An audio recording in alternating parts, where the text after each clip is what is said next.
What is going on, my super sandwiches? Rhymestyle here, and today I bring some exclusive Naruto Ninja Storm gameplay straight from E3. Storm 4 is the upcoming Naruto game that's going to be available later this fall for the PS4, Xbox One, and PC. Sorry, 360 and PS3. This is a next-gen exclusive. And oh boy, did they improve a lot on this game. I was literally there for an hour and a half yesterday at the Banananko booth, just playing it non-stop, and I just didn't want to leave because I know the second I left, I would have to wait a couple weeks/months for the game to come out so I can enjoy the comfort of my own home. And what did they improve? Well, they improved quite a bit.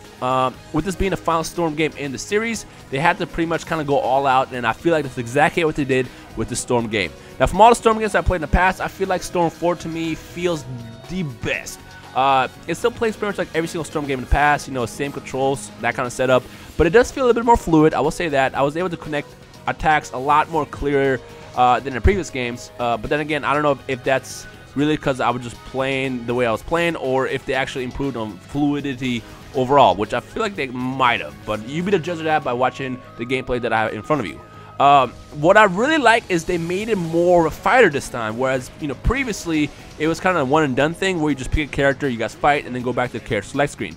Now there's actually rounds in the game, and in the demo what I got to play yesterday, it was best out of 3 rounds. So whoever gets to 2 wins first wins the match, and that was actually really cool because, like, after you knock your opponent out, your team jumps in, they quickly dap you, as you can see on the screen, and then they kind of jump away before the next round starts, and the character gets up, and then you guys fight again. And I really like that small touch. It does definitely feel more like a fighting game with it being round-based now.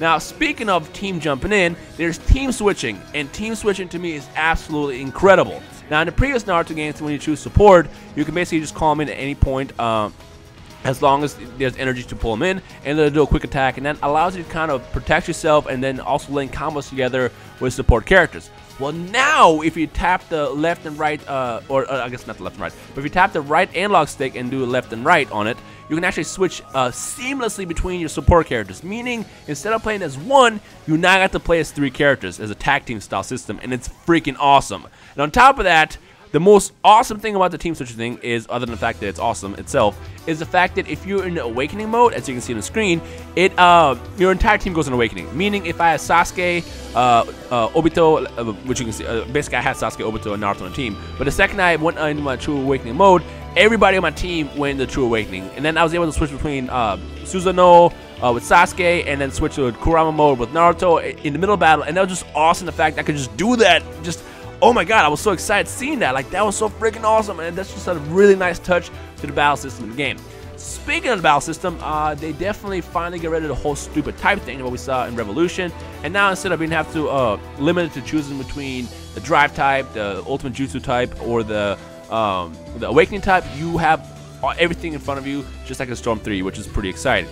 So you can actually, you know, you don't have to worry about limiting yourself on how you want to fight. If you want to play or switch between drive, awakening, and you know, ultimate jutsu in the middle of battle, you can do that. You can just play however you want, and that's a really cool addition.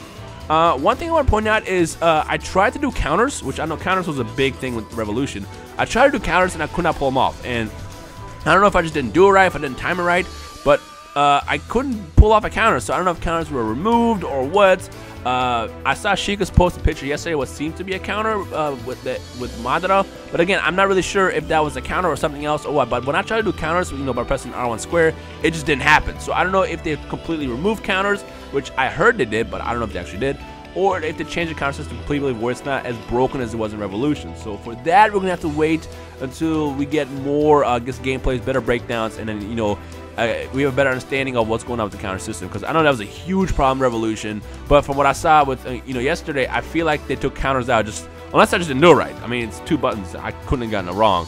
But overall, I'm really excited for Revolution. Not Revolution. Wow, whoa, not Revolution. Storm 4. Excuse me. I am really excited for Storm 4, and I cannot wait to play it again when it comes out later this fall on the next-gen consoles and PC.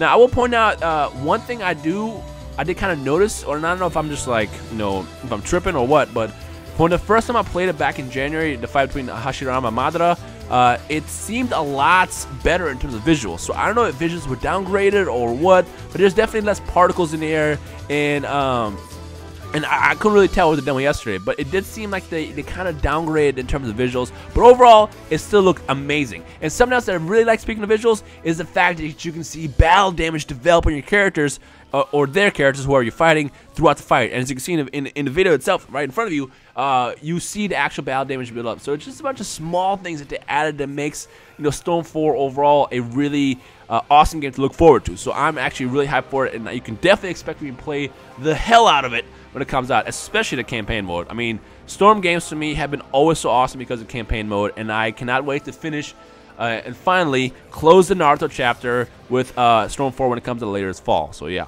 Anyway, so I'm going to go ahead and end this video by asking you guys to ask me questions. So if there's anything you want to know about the game specifically, feel free to drop me a comment in the comment section below, and I'll do my best to answer. And of course, before I end this video, if anybody else is hyped about Storm 4 and plans on getting it when it comes out later this fall, leave a like rating below. Let's see how many people here want to see more Storm content, who's hyped for Storm 4 and all that stuff, by hitting the like button. So make sure you do that before you leave and walk away from this video. So yeah. Anyways, you guys enjoyed the rest of the day. My name is Rhymestyle, and you will see all your awesome super sandwiches in the comment section below. Peace.